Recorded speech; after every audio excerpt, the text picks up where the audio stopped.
one of my tribe that is a member, and there's another guy that lives on a reservation that has joined, but I always would like to take the opportunity to see the people that have been helping us along the way. I want to say thank you. I appreciate it. Big business is very hard to fight. I lost my brother at the age of 31. He had an enlarged heart, and he was so enlarged it could not be repaired. He worked down at Reed Gardner Power Plant since he was around 21 years of age. We had been so proud of him. He worked day and night in the coal yard, and he had so much overtime. We're really proud of him for being such a hard-working guy. And then one day he just collapsed and he died. And since that time, he would be maybe 53, and I'm 55, so he died. That would be 20 years ago. So I watched his kids grow up without a father. But the strange thing about that was across the street, my neighbor, Wallace Kay, he was also the same age, within about 2 or 3 years, and he died of the same thing, cardiomyopathy. He had worked in the coal yard also. So we lost some young men, but my brother told me there was 1 in 100,000. 1 in 100,000 was his odds of getting cardiomyopathy. But why does it make sense for my neighbor, another young guy, to get the same thing? And my other neighbor next to me died of black lung. He was a security guard down there.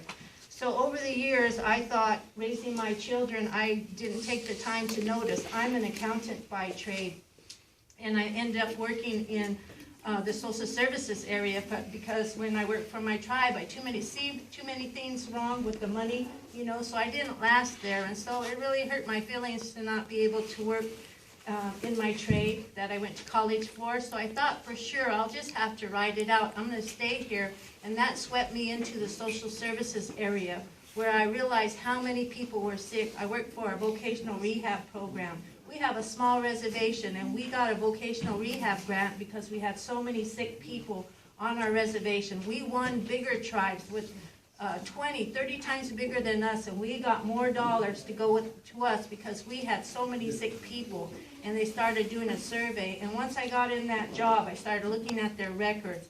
And I said, dang, is there anybody that isn't sick? My neighbor's sick. She has the ambulance goes over there. The special education bus stops here, here, and here for all the children. All the people qualify for voc rehab. I said, what is going on? And I started thinking about my brother. I was contacted by a lady that worked in, her husband worked there. And she told me that her husband died of cardiomyopathy. And there was a study done so many years ago, and that there were so many people that were trying to fight it. And they just started off with a small lawsuit, and then they ended up getting, they had a team of lawyers that came against them from Nevada Energy, Nevada Power at the time.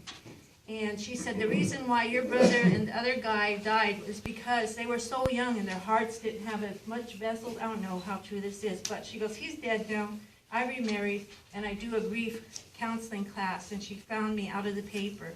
And, I got swept in to this fight that we're doing, but let me tell you that big business is very hard to fight.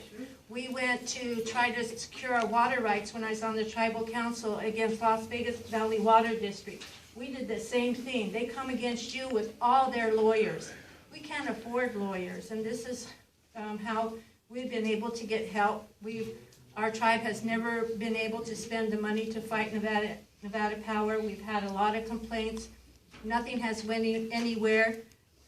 No matter all the records that they keep, it goes to the state of Nevada or wherever it goes. People are not checking those records, and it's really truly remarkable what has happened here in Nevada. And I think that maybe that the climate's changing. A lot of things have happened, and somehow we were able to make it this far, and we're lucky.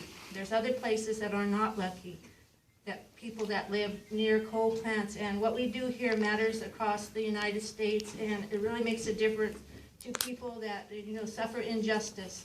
We have big mounds of coal up there. They got asbestos, coal ash, and everything that's in the air. I said, I think we've been polluted by every type of pollution that there is. It just picks up and swept over. It's a filthy, dirty plant. And so if you'd ever like to go see it, I'm glad to show anybody as much as we can show you. If you ever want to go over there, you're welcome. You can call me up, and If you don't believe it, you should just see it for yourself. And appreciate the chance to speak here tonight, and thank you for all you've done for us. I'm on the Tribal Council now, and while I was stepping aside to fight clean energy, dirty energy is approaching my tribe now, and I am fighting against that. And I need the help of the Sarah Club to get information out. We need to reduce the need, and we gotta have people stop approaching poor people, poor tribes that don't have the resource to do background checks or have lawyers to look over all their documents. They're coming again to us. And so that's, I had some help today with the Sierra Club, but it's going to happen to other people. And I'll try to stop that from happening as much as I can, but they're approaching us, and they're here. Dirty energy will come back, and they will attack people like us. And to think that we fought against all this coal and dirty energies coming to us in the way of gas, power plants. So that's what I'm going to struggle with now. That'll be my new fight, but I'm going to do what I can to support whatever we're working on here. Thank you. Thank you. Thank you.